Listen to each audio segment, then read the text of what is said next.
السلام علیکم ورحمۃ اللہ تعالی وبرکاتہ۔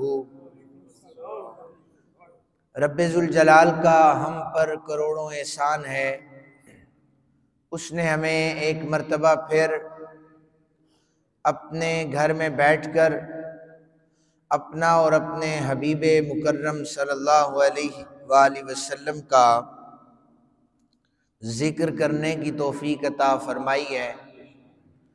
دعا کریں کہ آج کے اس عنوان کے حوالے سے میں جو کچھ بھی بیان کروں، رب ذوالجلال مجھے حق اور سچ بیان کرنے اور پھر ہم سب کو تمام باتوں پر عمل کرنے کی توفیق عطا فرمائے۔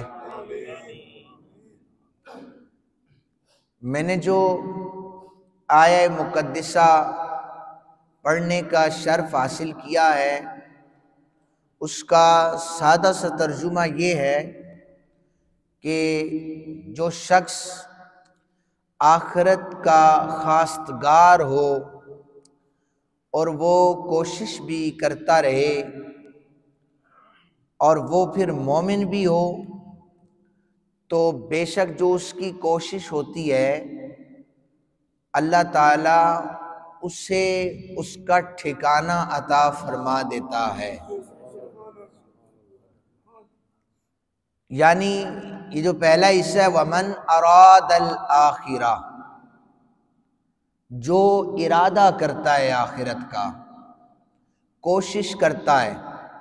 مفسرین کرام نے اس آیہ مقدسہ کے ضمن میں لکھا ہے کہ پہلے جو حصہ ہے یہ آیہ مبارکہ کا، اس سے مراد انسان کی اچھی نیت ہے۔ ایک انسان ہے، اسے نہیں پتا اس کی زندگی میں اس کے ساتھ کیا ہونے والا ہے، تو یہ میری گفتگو کا جو عنوان ہے وہ بھی نیت کے حوالے سے ہے کہ وہ اچھی نیت کر لے کہ میں آخرت میں، ڈیفینیٹلی اس کی یہی خواہش ہوگی نا کہ آخرت میں اسے جنت ملے، تو اچھی نیت کر لے۔ اللہ وحدہ لم یزل، اس کی اس اچھی نیت کی وجہ سے قرآن پاک کے اس حکم کے مطابق اسے جنت عطا فرمائیں گے انشاءاللہ۔ اگر احادیث پڑھی جائے تو بخاری شریف کی ابتدائی احادیث میں انما الاعمال بالنیات وہ بچہ جانتا ہے۔ پھر دوسری حدیث مبارکہ ہے نیت المؤمن خیر من عملی، کہ مومن کی جو نیت ہے یہ اس کے عمل سے بہتر ہے، اور اگر عمل کر لے تو یہ اور زیادہ بہتر ہے۔ اور اعمال کا دار و مدار یہ نیتوں پر ہے۔ انسان کوئی بھی اچھے اعمال کرے، اچھے کام کرے، اگر اس کی نیت خالص نہیں ہے نا، تو یاد رکھیں کہ اس کا عمل جو ہے وہ رائے گاہ چلا جائے گا۔ یہ جو نیتوں کا بدلنا ہے، اس کی وجہ سے بڑے بڑے لوگ، بڑے بڑے عبادت گزار یہ جہنم کا ایندھن بنیں گے۔ ان میں علماء بھی ہوں گے، ان میں عابدین بھی ہوں گے، جن جن کی نیتوں میں فرق ہوگا یہ جہنم کا انہیں ایندھن بنایا جائے گا۔ حدیث مبارکہ میں ہے ایک سخی کو بھی نیت کی وجہ سے جہنم میں ڈالا جائے گا، اور ایک شہید کو بھی نیت کی وجہ سے جہنم میں ڈالا جائے گا، ایک عالم کو بھی نیت کی وجہ سے جہنم میں ڈالا جائے گا۔ ہمیں ایک سخی کی سمجھ آ رہی ہے کہ آیا اس نے اللہ کے راستے میں کوئی چیز خرچ کی تو نیت میں فطور تھا کہ اس کی وجہ سے لوگ مجھے اچھا کہیں، یہ سمجھ آتی ہے۔ ایک عالم کی بھی سمجھ آ رہی ہے کہ اس نے ہو سکتا ہے دین کی خدمت اس لیے کی ہو کہ اس میں ریاکاری ہو، یہ بھی سمجھ آ رہی ہے۔ لیکن ایک شہید ہے، وہ اللہ کے راستے میں اپنی جان دے بیٹھا ہے، یعنی اس کی جان ختم ہو گئی ہے، جان کو قربان کر لیا ہے، اسے بھی جہنم کا ایندھن کیوں بنایا جائے گا؟ تو بتایا گیا کہ یہ جو ریاکاری ہوتی ہے نا، ریاکاری، یہ شہید کو بھی جنت میں جانے سے روک دے گی، چاہے وہ اللہ کے راستے میں جان قربان کر دے، اسے بھی جہنم کا ایندھن بنایا جائے گا۔ ذرا برابر اگر شائبہ بھی آ گیا نا کہ میں جہاد کروں گا اللہ کے راستے میں اور مجھے لوگ شہید کہیں گے، میرے بعد میرے گن گائیں گے، اور ایسا ہوا ہے جہاد میں، ایسا ہوا ہے، تو اسے بھی جہنم کا ایندھن بنایا جائے گا۔ اپنی زندگی کے ہر معاملے میں آپ لوگ کوشش کریں کہ اپنی نیتوں کو درست کر لیں، نیتوں کا قبلہ درست ہونا چاہیے انسان کا۔ یعنی وہ آپ نے روایت سنی ہے کہ ایک شخص نے گھر بنایا نا، اس نے روشن دان رکھا، تو اس نے کہا کہ یہ اس لیے رکھا ہے کہ یہاں سے ہوا آئے۔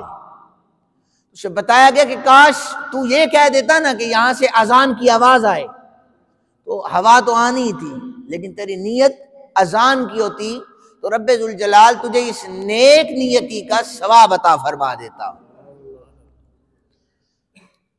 صوفیاء کرام کا نظریہ بھی یہی ہوتا ہے کہ جب کسی کام کی نیت اچھی ہو، اس میں ریاکاری نہ ہو، تو اس کام کو کرنے سے پہلے ہی اللہ تعالیٰ اچھی نیت کی وجہ سے قبولیت کا درجہ عطا فرما دیتا ہے۔ ابھی کام نہیں ہوتا، اللہ تعالیٰ پہلے ہی قبولیت کا درجہ عطا فرما دیتا ہے۔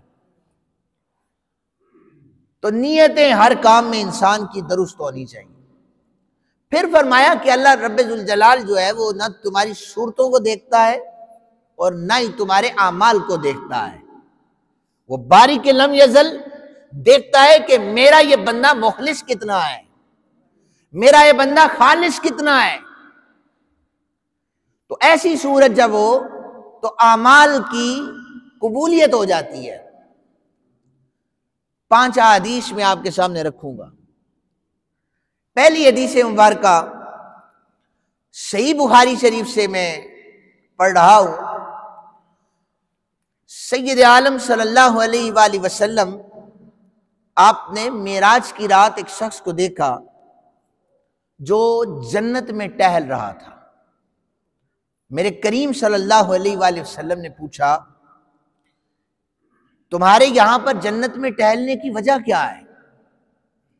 اس نے جواب دیا کہ میں نے کوئی اتنے اعمال زیادہ نہیں کیے ہوئے، میں جنت میں اس وجہ سے آیا ہوں کہ میری نیت صاف تھی، میری نیت اچھی تھی، اچھی نیت کے سبب اللہ نے مجھے جنت عطا فرما دی ہے۔ اور حدیث مبارکہ اگر اس کی تفصیل آپ سنیں، سید عالم صلی اللہ علیہ وآلہ وسلم نے فرمایا کہ وہ شخص، اس نے نیت کون سی کی تھی اور عمل نہیں کیا، اس نے صرف نیت کی وجہ سے اللہ نے اسے جنت عطا فرمائی ہے۔ امام بخاری لکھتے ہیں کہ وہ شخص نہ سفر کر رہا تھا، سفر کرتے کرتے جب اپنے گھر کے قریب پہنچا نا تو تیز طوفان نے اس پورے علاقے کو اپنی لپیٹ میں لے لیا۔ اس طوفان کی وجہ سے جو جس رستے سے وہ گزر رہا تھا وہاں پر ایک درخت گر پڑا۔ اب وہ اکیلا بھی تھا، رات کی تاریکی بھی تھی، اس نے سوچا کہ اب میں اکیلا ہوں اور یہاں پہ گزرنے والوں کا رستہ بھی بند ہو چکا ہے، تو ابھی میں گھر چلا جاتا ہوں، چونکہ ابھی گزر بسر اتنا زیادہ لوگوں کا نہیں ہوگا، تو صبح پہلا میں جب اٹھوں گا نا، جو پہلا ٹائم ہوگا، میں اٹھ کر پہلا کام یہ کروں گا کہ لوگوں کو اکٹھا کروں گا اور اس درخت کو سائڈ پہ کر دوں گا۔ نیت اچھی ہو گئی نا اس کی۔ تو وہ عرض کرنے لگا کہ جب میں گھر گیا نا تو یہ نیت تھی کہ صبح اٹھوں گا، اس درخت کو سائڈ پہ کروں گا، لوگوں کے لیے رستہ کھولوں گا، آسانی کروں گا۔ تو رات کو ابھی وہ سویا ہی تھا نا کہ ملک الموت آ گئی، اس نے اس کی روح کو قبض کر لیا، وہ اسے لے گئی۔ اب یہ دیکھیں نا، موت کا فلسفہ بھی آپ دیکھیں، انسان کو خبر ہی نہیں ہے کہ کون سا سانس اندر گیا ہے، اس سانس نے باہر آنا ہے یا نہیں، تو انسان غفلت میں ڈوبا ہوا ہے۔ تو اس شخص نے یہ نیت کی کہ صبح اٹھ کر درخت کو ہٹا دوں گا، لیکن ابھی وہ صبح اٹھا ہی نہیں تھا کہ اس کی روح ہی قبض کر لی گئی۔ نیت اچھی تھی، تو جب ملک الموت نے آ کر اسے قبر میں پوچھا نا، من ربو کا، تیرا رب کون ہے، عاطف غیبی سے آواز آئی، اسے رہنے دو، یہ تمہارا نہیں ہے، یہ تمہارے سوالوں کا جواب نہیں دے گا، اس نے میرے بندوں کے لیے اچھا سوچا تھا، میرے بندوں کو یہ فائدہ پہنچانا چاہتا تھا، اب بغیر حساب و کتاب اسے جنت عطا کر دی جائے گی۔ کون سا کام کیا ہے؟ درخت ہٹایا ہے؟ نہیں ہٹایا، سوچ اچھی ہو گئی۔ اس معاشرے کا المیہ یہ ہے، ہماری سوچیں بھی اچھی نہیں ہے۔ سوچنے پر کوئی پابندی ہے انسان کو، یا آپ کی سوچ پر کوئی یعنی ٹیکس بھی نہیں ہے نا، اب انسان سوچتا ہے، یا آپ سوچ کسی سے شیئر نہ کریں، بے شک اللہ تعالیٰ تو دلوں کے حالات کو جانتا ہے۔ آپ دل میں اچھی سوچ رکھیں نا، میں یہ اچھا کام کروں گا، تو دیکھیں تو صحیح کہ اللہ رب ذوالجلال اس اچھی سوچ کی وجہ سے، اچھی نیت کی وجہ سے کیسے آپ کی بگڑی کو سنوار دیتا ہے۔ یہ پہلی حدیث مبارکہ بخاری شریف سے میں نے پڑھی، اور دوسری حدیث مبارکہ نبی اکرم صلی اللہ علیہ وآلہ وسلم نے فرمایا، ایک شخص کو لایا جائے گا نا بروز محشر، تو نامہ اعمال جو ہے وہ اس کے ہاتھ میں پکڑایا جائے گا۔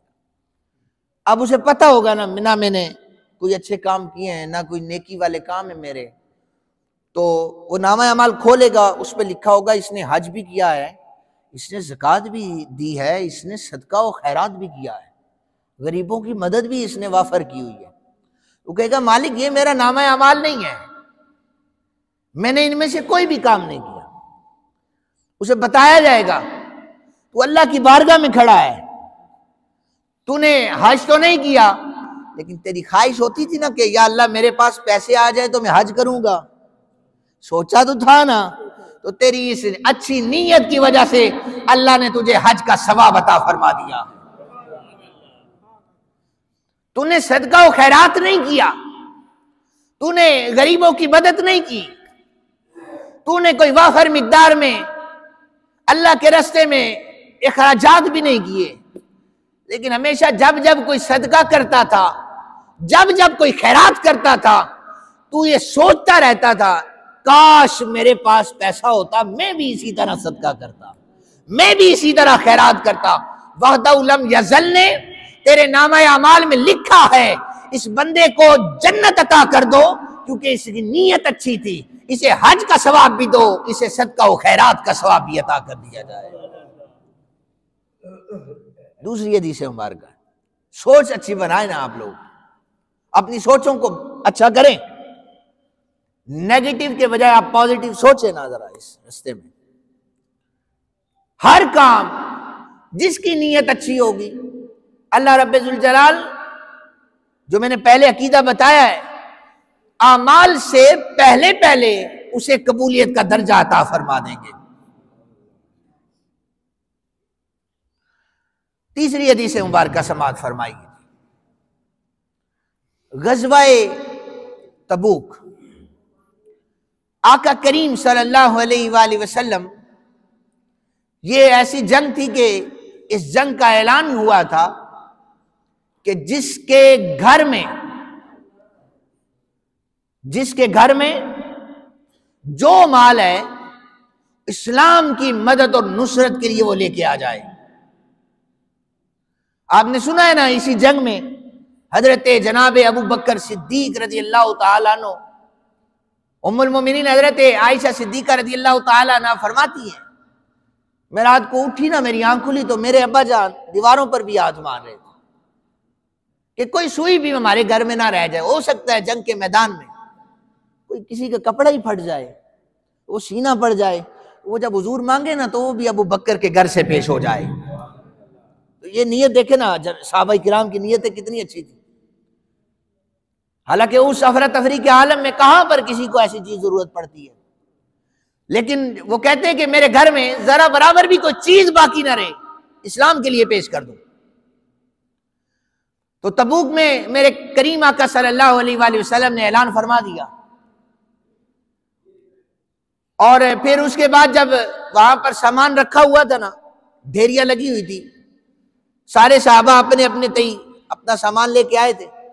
رسول اللہ صلی اللہ علیہ وآلہ وسلم کے ایک صحابی کو پتہ چلا کہ حضور نے اعلان کیا ہے اسلام کے لیے لے کے آؤ، اس کے بعد دینے کے لیے کچھ نہیں تھا۔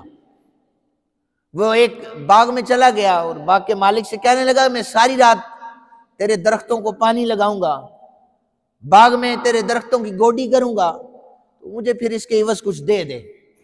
اس نے 2 ساکھ کھجوریں جو ہیں وہ اسے دے دی صبح۔ اس نے وہ جا کر تبوک کے میدان میں پیش کی، حضور میرے پاس ہے اور کچھ نہیں ہے، یہی کھجوریں ہیں میرے پاس۔ 2 ساکھ کھجوریں پیش کر دی۔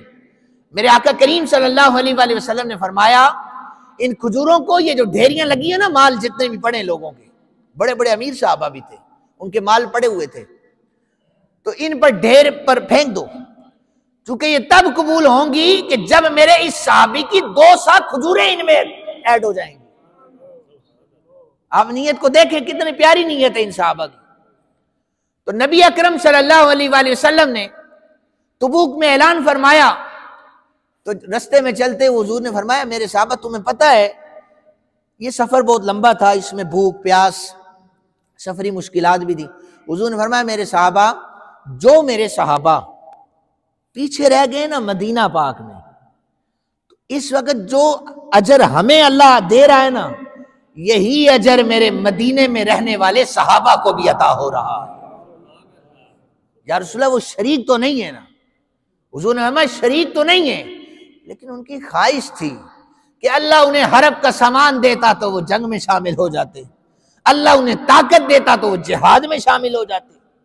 تو نیت ان کی اچھی تھی، اللہ رب ذوالجلال نے انہیں اس نیت کی وجہ سے جو تبوک میں ہمیں اجر عطا ہو رہا ہے، مدینہ میں بیٹھنے والے صحابہ کو بھی عطا ہو رہا ہے۔ نیت المؤمن خیر من عمل، کہ مومن کی جو نیت ہے وہ اس کے عمل سے بہتر ہے۔ کوئی شخص بھی، اچھا میں آپ کو 5ویں حدیث مبارکہ سناتا چلوں۔ پہلے یہ امام غزالی رحمۃ اللہ تعالی علیہ نے اس روایت کو نقل کیا ہے، اور یہ بنی اسرائیل کا ایک واقعہ ہے۔ امام غزالی رحمۃ اللہ تعالی علیہ فرماتے ہیں کہ ایک شخص نے رستے میں سے جا رہا تھا، تو اس کو سامنے ایک ریت کا پہاڑ نظر آیا۔ تو اس نے اس ریت کے پہاڑ کو دیکھا تو اس نے دل میں یہ کہا، کاش یہ ریت کا پہاڑ سونا بن جاتا، مال میں تبدیل ہو جاتا، تو اس ریت کے پہاڑ کو میں خرید کر اللہ کی مخلوق میں تقسیم کر دیتا۔ دیکھیں نا، پہاڑ ہے، ریت کا ہے، ایک خیال اسے آیا بیٹھے بیٹھے، کاش یہ ریت کا پہاڑ سونا بن جاتا، میں اسے خرید سکتا، اسے خرید کر اللہ کی مخلوق کی خدمت کرتا۔ تو امام غزالی رحمت اللہ تعالی علیہ فرماتے ہیں یہ اچھی نیت تھی نا۔ تو ایک اور شخص جسے اللہ رب ذوالجلال نے اتنی توفیق بھی عطا کی کہ اس نے اسی طرح مال ریت کا پہاڑ خریدا بھی، جو سونے کا تھا اتنی مالیت کا خریدا، اور اللہ کی مخلوق میں تقسیم بھی کیا۔ امام غزالی فرماتے ہیں کہ وہ جس نے خرید کر مخلوق میں تقسیم کیا اور جس نے اچھی سوچ رکھی، دونوں کو اللہ رب ذوالجلال برابر رتبہ عطا فرمائے گا۔ ایک نے سوچا اور ایک نے عمل کیا، تو اس کی نیت اچھی تھی اور اس نے عمل کر کے دکھایا، دونوں کو رب ذوالجلال نے ایک جیسا درجہ عطا فرمایا۔ اور اگر آپ بدر کے میدان کو پڑھیں، نبی اکرم صلی اللہ علیہ وآلہ وسلم کے صحابہ، ان میں سے حضرت عثمان غنی ذو النورین رضی اللہ تعالی عنہ، آپ جانا چاہتے تھے، جہاد کرنا چاہتے تھے، لیکن حضرت رقیہ رضی اللہ تعالی عنہا بیمار ہو گئی تھی۔ میرے آقا کریم صلی اللہ علیہ وآلہ وسلم نے فرمایا، چونکہ میری بیٹی بیمار ہے، اس لیے اے عثمان تم نے میری بیٹی کی تیمارداری کرنی ہے۔ صحابہ کب جنگ سے پیچھے ہٹتے تھے؟ حضرت علی پاک کرم اللہ وجہہ الکریم نے تو عرض کی تھی نا، یا رسول اللہ میں بھی جنگ لڑنا چاہتا ہوں، چونکہ علی تو میدان کا بندہ تھا نا، تو میدان جنگ میں جہاد کرتا ہوا اچھا لگتا تھا۔ تو حضور نے فرمایا نہیں، ابھی تم عورتوں اور بچوں کے پاس رہو، ہم جا کر جنگ کر آئیں گے۔ حضرت شیر خدا کرم اللہ وجہہ الکریم نے عرض کی تھی، یا رسول اللہ مجھ پر اب وہ وقت آ گیا ہے کہ مجھے عورتوں اور بچوں کے پاس چھوڑا جائے گا۔ حضور نے فرمایا نہیں علی، ایسی بات نہیں ہے، جیسے حضرت موسیٰ کے بعد حضرت ہارون کا رتبہ ہے، اسی طرح میرے بعد تیرا رتبہ ہے، لیکن میرے بعد کوئی نبی نہیں آئے گا۔ تو حضرت عثمان غنی ذو النورین رضی اللہ تعالی عنہ، آپ حضرت رقیہ سلام اللہ علیہ، آپ ان کی تیمارداری کرتے رہے۔ میرے کریم آقا صلی اللہ علیہ وآلہ وسلم نے فرمایا، وہ کہ عثمان جنگ میں شریک نہیں ہوا، لیکن اللہ نے جو اجر بدر کے شہداء کو دیا ہے، بدر کے غازیوں کو دیا ہے، بدر کے مجاہدین کو عطا کیا ہے، وہ سارے کا سارا میرے صحابی حضرت عثمان غنی کو بھی عطا کر دیا ہے۔ تو یہ ساری چیزیں بتانے کا مقصد بھی یہ ہے کہ آپ لوگ ہر کام میں اپنی نیت کو اچھا رکھیں۔ آپ کی نیت صرف اور صرف اللہ وحدہ لم یزل کی رضا ہونی چاہیے۔ یہ جملہ تو میں اکثر کہتا ہوں کہ آپ اچھا کام اس لیے اگر کریں نا کہ لوگ مجھے اچھا کہیں، تو لوگ آپ کو کہہ دیں گے، یہ یاد رکھیں آپ۔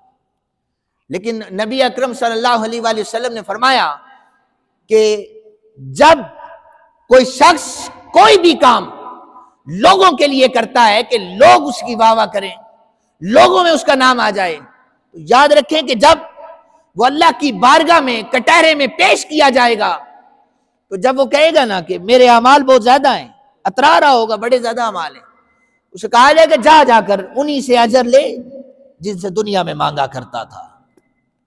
اگر مجھ سے لینا ہے اجر تو پھر کریڈٹ صرف اللہ رب ذوالجلال پر چھوڑ دیا جائے کہ میرا اللہ مجھے اس کا اجر عطا کرے گا۔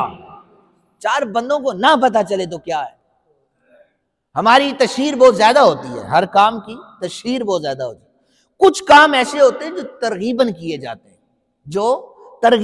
جاتے ہیں، تاکہ دوسرے کو بھی اس کی ترغیب مل جائے۔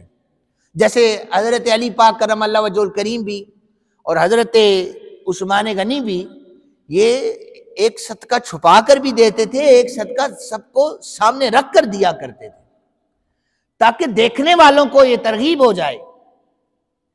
اب جیسے اگر کوئی شخص ہے یہاں سے اٹھا اور وہ کہتا ہے کہ مسجد کے لیے میں اتنی رقم دینا چاہتا ہوں، تو یہ ریاکاری، وہ تو اس کی نیت ہے جیسے، لیکن یہ عام عوام الناس میں یا اس کو محدثین مفسرین نے اس کو ریا نہیں لکھا، یہ ایک ترغیب ہو گئی ہے، صحابہ کرام کی سنت پر عمل بھی ہو رہا ہے۔ وہ اٹھے گا، ہو سکتا ہے کوئی اور بیٹھا رہے کہ یار میرے پاس بھی اتنا بینک بیلنس ہے تو میں بھی تو اللہ کے راستے میں خرچ کروں نا، یہ بھی تو دے رہا ہے۔ تو ویسے جو اللہ تعالیٰ مخلصین ہیں ان کو ان کے دلوں میں ڈال دیتا ہے۔ اور میں یہ بھی کہتا ہوں کہ آپ جن کا پیسہ اللہ کے راستے میں نکلتا ہے وہ خوش ہوا کریں کہ میرا پیسہ اس قابل تھا کہ اللہ نے اپنے گھر کے لیے قبول کر لیا ہے، اور اس کا اجر مجھے اللہ کی ذات دے گی۔ اس کا اجر کون دے گا؟ اللہ کی ذات دے گی۔ اگر کوئی مسجد کی خدمت کرتا ہے تو وہ کہے کہ یہ خدمت میں کسی بندے کے لیے تو نہیں کر رہا، لوگوں کے لیے نہیں کر رہا، یہ میں اس لیے کر رہا ہوں کہ میرا اللہ مجھ سے راضی ہو جائے۔ تو اللہ رب ذوالجلال پھر اس سے راضی ہو جاتا ہے۔